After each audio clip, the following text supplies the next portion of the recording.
नमस्कार सभी को। आज हम पढ़ेंगे इतिहास। अंग्रेज किस तरीके से भारत में एंट्री किए, इस सभी के बारे में आज हम जानेंगे। सबसे पहले हम जब इतिहास को पढ़ते हैं तो हम कैसे, सबसे पहला जो टॉपिक पढ़ते हैं वो पढ़ते हैं सिंधु सभ्यता। सिंधु सभ्यता के बाद हम पढ़ते हैं वैदिक सभ्यता। वैदिक सभ्यता के बाद हम मगध साम्राज्य के बारे में पढ़ते हैं।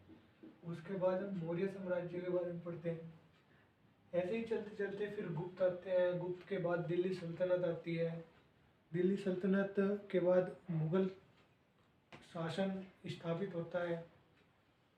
करीब 200 साल के आसपास मुगल जो है भारत पर राज करते हैं। हम जानते हैं कि दिल्ली सल्तनत जो है 1206 में कुतुबुद्दीन ऐबक ने दिल्ली सल्तनत की स्थापना की थी। ठीक है, गुलाम वंश की स्थापना की थी। और उसके बाद धीरे धीरे चलता रहा मुगल काल, जिसकी स्थापना बाबर ने की थी 1527 में। तो हम बात कर रहे हैं कि अंग्रेज जो आए थे वो किस तरह से भारत में आए। देखो, कोई भी ऑटोमेटिक अचानक से तो एकदम इंडिया में आया ही नहीं होगा। यहाँ जो थे सबसे पहले पुर्तगाली आए थे। पुर्तगाली, आपको पता होगा कि वास्को डी गामा नामक एक पहला यूरोपीय यात्री था जो भारत में आया था। और जमोरिन नामक शासक ने उसका स्वागत किया। और जो है जब वो गया भारत से तो उसे थोड़े से मिर्च मसाले दिए, जिसको उसने पुर्तगाल में ले जाकर बेचा तो उसे काफ़ी मुनाफा हुआ। तो पुर्तगालियों ने भारत से जो है अपने व्यापार करना स्टार्ट किया, तो उन्हें काफ़ी मुनाफा होता था। अब पुर्तगाली जो है वो फ्रांस, मान लो कि फ्रांस है, यहाँ पर पुर्तगाल, और यहाँ पर स्पेन, और यहाँ पर है आपका ब्रिटेन। ठीक है, तो पुर्तगाली चूंकि ब्रिटेन का पड़ोसी देश है, अब पड़ोसी है तो सीधी सी बात है कि दर्द होगा इसे भी कि ये इतना विकास कैसे कर रहा है। तो इसने भी क्या किया, ब्रिटेन की जो राजा थे इन्होंने भी अपने एक अंग्रेज को, जिसका नाम था जॉन मिल्टन, 1599 में भारत भेजा। क्योंकि हम जानते हैं कि 1599 में मुगल काल में अकबर का उस टाइम शासन था। तो अकबर के दरबार में ये आया। यहाँ से इसने जो है भारत की आर्थिक स्थिति का जाकर जो है ब्रिटेन में बखान किया। भारत की आर्थिक स्थिति को देखकर ब्रिटेन के जो राजा थे वे ललायित हो उठे और भारत में व्यापार करने के लिए 1600 में 31 दिसंबर सन 1600 में ईस्ट इंडिया की स्थापना की और भारत में व्यापार करने की उसको अनुमति दे दी। ठीक है, उसके बाद सन 1609 में विलियम हॉकिंस आया। उस टाइम अकबर के बाद जहांगीर के शासनकाल में ये आया था। 1609 में विलियम हॉकिंस, आपको पता होगा कि विलियम हॉकिंस जो है हेक्टर मुनरो नामक जहाज से ये भारत आया। तो हालांकि जहांगीर ने इसको, ये जो आया था ये भारत में अपनी फैक्ट्री स्थापित करने की परमिशन लेने के लिए जहांगीर के दरबार में आया था। लेकिन जहांगीर ने क्या किया, पुर्तगालियों के जो है दबाव के कारण इसे उस टाइम परमिशन नहीं दी, तो ये वापस चला गया। लेकिन 1611 में जहांगीर ने इन्हें अपनी फैक्ट्री स्थापित करने की परमिशन दे दी। तो क्या हुआ, पुर्तगालियों ने पूछना क्या, सॉरी, पुर्तगाली अंग्रेजों ने पहली 1611 में अपनी पहली फैक्ट्री मसूलीपट्टनम में लगाई। मसूलीपट्टनम जैसे कि ये भारत है तो मसूलीपट्टनम शायद इधर पड़ेगा, इस साइड इन्होंने जो है अपनी पहली फैक्ट्री स्थापित की। धीरे धीरे अंग्रेज भारत की जमीन पर अपना पैर जमाने लगे। 1613 में इन्होंने एक और फैक्ट्री सूरत में लगाई, फिर उसके बाद 1651 में हुगली में लगाई, 1661 में बम्बई में लगाई। मतलब धीरे धीरे ये अपना औपनिवेशिक भारत में बढ़ाने लगे। 1700 आते आते धीरे धीरे इन्होंने जो है भारत पर अपना शासन जमाना शुरू किया।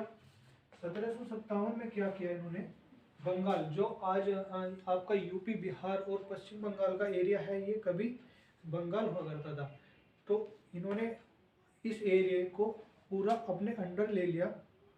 तो फिर क्या किया इन्होंने, काफ़ी बड़ा इनका जो शासन क्षेत्र हो गया था, तो इन्होंने बंगाल का जो है बंगाल का 1757 में बंगाल का गवर्नर नियुक्त किया। बंगाल का पहला गवर्नर जो था उसका नाम था रॉबर्ट क्लाइव। जो आपकी क्या नाम है यूपी पीईटी का एग्जाम हुआ था, इसमें पूछा गया था कि बंगाल का पहला गवर्नर जनरल कौन था, तो रॉबर्ट क्लाइव बंगाल का पहला गवर्नर जनरल था। 1773 में इन्होंने रेगुलेटिंग एक्ट जारी किया। रेगुलेटिंग एक्ट का मतलब होता है नियामक पत्र, मतलब क्या बोलते हैं, कोई भी शासन होता है उसको नियमित रूप से चलाने के लिए, मतलब रूल एंड रेगुलेशन का एक चार्ट दिया उन्होंने, उसी को बोलते हैं रेगुलेटिंग एक्ट। 1773 के रेगुलेटिंग एक्ट में इन्होंने क्या किया, अवध और ओडिशा का जो अवध और ओडिशा का जो क्षेत्र था, अवध और ओडिशा के क्षेत्र पर भी इन्होंने क्या किया, अपना शासन जमा लिया। और ये भी किसको दे दिए, बंगाल के गवर्नर को दे दिए। ठीक है, 1773 के रेगुलेटिंग एक्ट के अकॉर्डिंग ही बंगाल के गवर्नर को बंगाल का गवर्नर जनरल नियुक्त किया। गवर्नर से अधिक पावर होती है गवर्नर जनरल की, मतलब उसी की थोड़ा सा शक्ति में क्या कर दिया, इजाफा, बढ़ोतरी कर दी। और कलकत्ता में ही एक इन्होंने सुप्रीम कोर्ट की स्थापना की। उसके बाद 1784 में इन्होंने पिट्स इंडिया एक्ट दिया। पिट्स का मतलब होता है छोटे छोटे गड्ढों को भरना। तो 1784 का पिट्स इंडिया एक्ट मतलब जो शासन, जो भी इन्हें अपने मतलब शासन में कमी लगी उसी को पूरा करने के लिए 1784 में इन्होंने पिट्स इंडिया एक्ट पास किया। ठीक है, इसमें क्या किया इन्होंने, बोर्ड ऑफ कंट्रोल की स्थापना की और बोर्ड ऑफ डायरेक्टरी की स्थापना की। बोर्ड ऑफ कंट्रोल मतलब जहाँ से शासन नियंत्रित किया जाता था उसे बोलते थे बोर्ड ऑफ कंट्रोल, और बोर्ड ऑफ डायरेक्टरी जहाँ से रूल रेगुलेशंस बनाए जाते थे उसे बोलते हैं बोर्ड ऑफ डायरेक्टरी। तो वहाँ इन्होंने जो है ये स्थापित की। और द्वैध शासन सर्वप्रथम 1784 में ही द्वैध शासन स्टार्ट हुआ था। द्वैध शासन का जो मतलब होता है, द्वैध शासन का मतलब है कि जैसे आज है ना कि राज्य सूची, केंद्र सूची, राज्य सूची, समवर्ती सूची और कौन से क्या बोलते हैं, केंद्र सूची, राज्य सूची और समवर्ती सूची, 3 सूची है ना, एक पर जिस पर केंद्र कानून बना सकती है और राज्य कानून बना सकती है वो राज्य सूची, समवर्ती सूची होती है जिस पर केंद्र और राज्य दोनों कानून बना सकती है।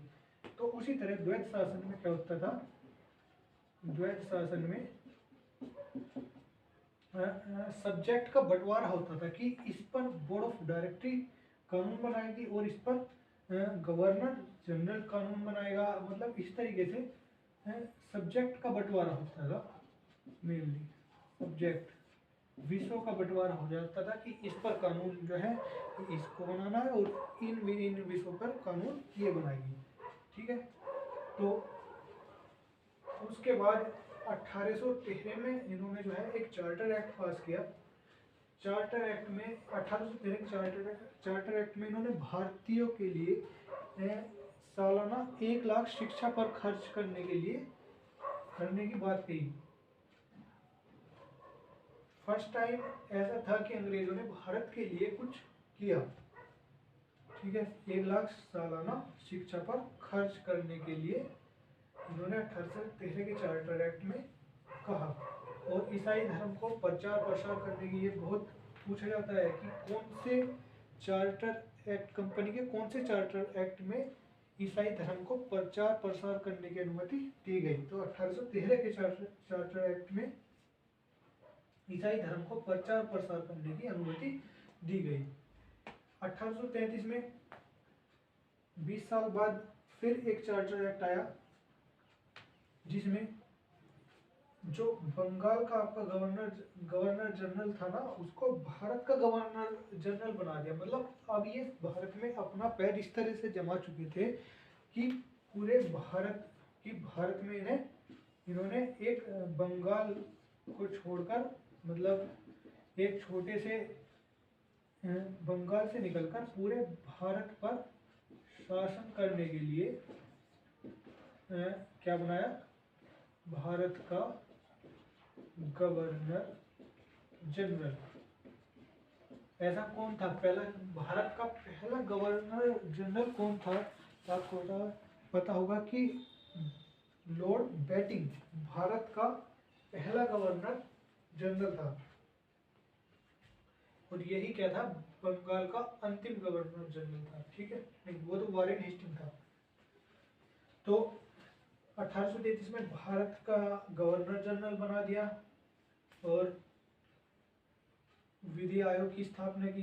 1853 कंपनी का ये लास्ट चार्टर एक्ट था। इसमें इन्होंने क्या किया, भारतीय परिषद की स्थापना की। इन्होंने 1853 के चार्टर एक्ट में कहा कि भारतीय परिषद की स्थापना की जाएगी। 1858 में ताज का शासन, 1858 के अधिनियम को ताज का शासन इसलिए कहा जाता है क्योंकि जो ईस्ट इंडिया कंपनी थी वो ब्रिटेन के जो राजा थे उन्होंने इसलिए बनाई थी कि ओनली भारत पर व्यापार करने के लिए बनाया था।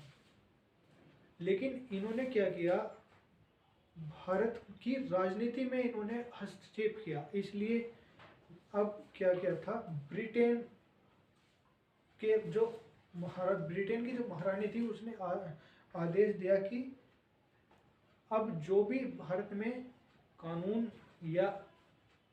कानून बनेगा वो जो है डायरेक्ट वहीं ब्रिटेन से ही बनकर आएगा। कंपनी से ये अधिकार छीन लिया है शासन करने का। उसे कंपनी को केवल कहा कि आपका कार्य केवल व्यापार करना है, ना कि राजनीति, ठीक है। तो 1858 के अधिनियम को ताज का शासन कहा गया क्योंकि इसमें जो सत्ता थी वो ब्रिटिश ईस्ट इंडिया कंपनी से छीन ली गई थी और ब्रिटिश क्राउन के हाथों में चली गई थी। अब इसमें क्या किया, ब्रिटिश क्राउन ने भारत के गवर्नर जनरल को भारत का वायसराय नियुक्त किया। भारत का पहला वायसराय किसे नियुक्त किया गया था, लॉर्ड कैनिंग।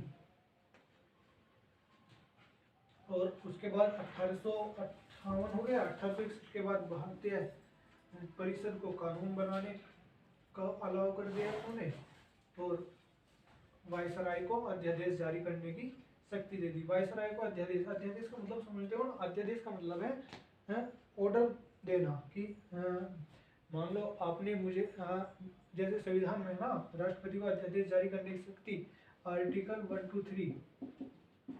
123 में राष्ट्रपति को अध्यादेश जारी करने की शक्ति। इसका मतलब है अध्यादेश जारी करने का मतलब है यदि आपने राष्ट्रपति को कोई मान लो कोई क्या दिया, विधेयक दिया, उस पर विचार विमर्श करने के लिए और राष्ट्रपति ने वो एज इट इज दे दिया कि इसको बिना बदलाव किए एज इट इज उसको दे दिया कि इसको ऐसे ही लागू करो, तो वो होता है अध्यादेश देना, मतलब ऑर्डर देना कि इसे इसमें कोई इम्प्लीमेंट ना करके इसको एज इट इज लागू किया जाए, वो होता है देरेज।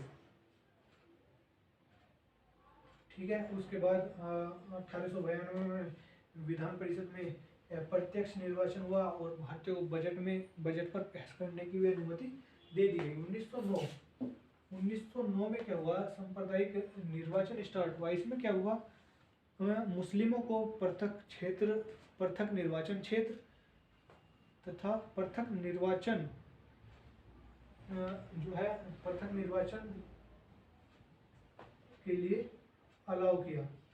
सांप्रदायिक निर्वाचन प्रणाली का मतलब है कि मुस्लिमों के लिए अलग क्षेत्र तथा अलग वोटिंग का सिस्टम।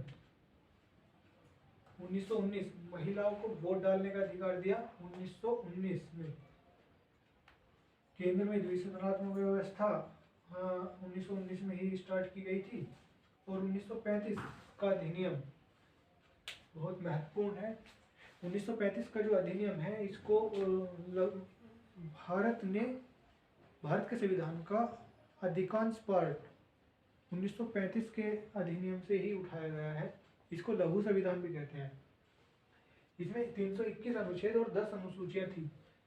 पूछा जाता है कि बर्मा वर्तमान में म्यांमार इधर इस साइड, पूछा जाता है कि बर्मा को भारत से किस अधिनियम के तहत अलग किया गया था। तो 1935 के अधिनियम के तहत बर्मा को भारत से अलग किया गया था। 1940 में आपको पता होगा कि 1939 से 45 तक क्या हुआ था, सेकेंड वर्ल्ड वॉर चल रहा था। तो सेकेंड वर्ल्ड वॉर चल रहा था, तो उसमें क्या था, ब्रिटेन और मतलब जो ध्रुवी राष्ट्र थे, आपने पढ़ा होगा कि जो सेकेंड वर्ल्ड वॉर था उसमें दो जो पूरा राष्ट्र विश्व था जो दो गुटों में बटा हुआ था जिनमें युद्ध हो रहा था। तो जापान की सफलताओं को देखते हुए अमेरिका ने कहा कि ब्रिटेन वालों से कहा कि जो इसमें युद्ध में जो है विश्व युद्ध में भारतीयों का साथ होना बहुत आवश्यक है। तो अंग्रेजों ने क्या किया, भारतीयों के लोगों से कहा कि आप युद्ध में हमारा साथ दें। भारतीयों ने कहा कि ठीक है, हम साथ दे देंगे युद्ध में, आप हमारा जो है हमें स्वतंत्र कर दो और हमारी संविधान सभा गठन कर हमारा संविधान निर्माण करा के हमें स्वतंत्र कर दो। तो उसी को ध्यान में रखते हुए अगस्त प्रस्ताव आया। अगस्त प्रस्ताव में जो है इन्होंने कहा, अंग्रेजों ने कहा, अगस्त प्रस्ताव में 1940 में आया था। अगस्त प्रस्ताव में कहा गया कि युद्ध में सफलता के बाद, है ना, मतलब युद्ध समाप्ति के जो बाद है, हम युद्ध समाप्ति के बाद जो हम भारतीयों के लिए संविधान सभा का गठन पर विचार विमर्श करेंगे। मतलब निश्चित आश्वासन नहीं दिया, जिस कारण कांग्रेस और लीग ने इसे अस्वीकार कर दिया। 1942 में फिर और दबाव बना। अमेरिका और ऑस्ट्रेलिया ने ब्रिटेन पर दबाव बनाया कि जो है आप भारत की इच्छा के अनुसार उसको जो उन्हें चाहिए वो दे दो और जो है युद्ध में इनका जो है साथ होना बहुत आवश्यक है। तो 1942 में फिर क्रिप्स मिशन आया। क्रिप्स मिशन में भी कहा गया कि जो है हम चलो आपका जो है संविधान सभा का गठन कर देंगे और भारत को एक औपनिवेशिक मतलब व्यापार के तरह एक औपनिवेशिक राज्य के रूप में बनाएंगे। तो मतलब पूरी तरह से स्वतंत्रता देने की बात इसमें भी नहीं कही गई थी। तो इसलिए क्रिप्स मिशन भी असफल रहा। 1942 में फिर क्या हुआ, ये बार बार लॉलीपॉप सा दे रहे थे, तो इसमें 1942 में ही क्या हुआ, भारत छोड़ो आंदोलन हुआ, तो जब आंदोलन स्टार्ट हुआ तो उस टाइम 1945 में फिर क्या हुआ, भारत का वायसराय चेंज हुआ, क्या बोलते हैं, लिलिन थागो के स्थान पर लॉर्ड वेवेल भारत का वायसराय बना। इसने भारत की समस्या पर विचार विमर्श किया। इसने कहा, वेवेल ने कहा कि ठीक है, हम जो है भारत की संविधान सभा का गठन कर देंगे और केवल वायसराय और मुख्य क्या बोलते हैं, मुख्य सुरक्षा अधिकारी, केवल यही दो अंग्रेज होंगे, बाकी इन सभी के अलावा सभी लोग भारतीय होंगे। मुस्लिम लीग ने इसका विरोध किया। उसने कहा कि जो है, इसने कहा कि जो संविधान सभा है ना, उसमें संविधान सभा में कौन सभी लोग, सभी सदस्य मुस्लिम लीग से होने चाहिए, ना कि कांग्रेस के। तो यहाँ पर क्या हुआ, कांग्रेस और लीग में समझौता ना हो पाने के कारण वेवेल योजना भी क्या असफल रही। 1946 में कैबिनेट मिशन आया, इसने शिमला में एक समझौता कराया, इसमें 3 लोग कांग्रेस के थे और 3 लोग मुस्लिम लीग के थे। वहाँ भी इन मुस्लिम लीगों और कांग्रेस में समझौता नहीं हो पाने के कारण कैबिनेट मिशन ने अपने प्रस्ताव को पेश किया, जिसमें कहा गया कि भारत की संविधान सभा का गठन होगा और भारत का संविधान का निर्माण होगा। इसने प्रति 10 लाख जनसंख्या पर संविधान सभा की 389 सीटों का गठन किया। तो ये था, ये एक मतलब क्या था, एक ओवरव्यू था किस तरीके से अंग्रेज भारत में आए और किस तरीके से हमारा भारत की जो संविधान सभा का निर्माण हुआ, भारत की संविधान सभा का गठन, भारत के संविधान का किस तरीके से प्रोसेस था बनने का, वो उसका एक ओवरव्यू था। ठीक है, थैंक यू।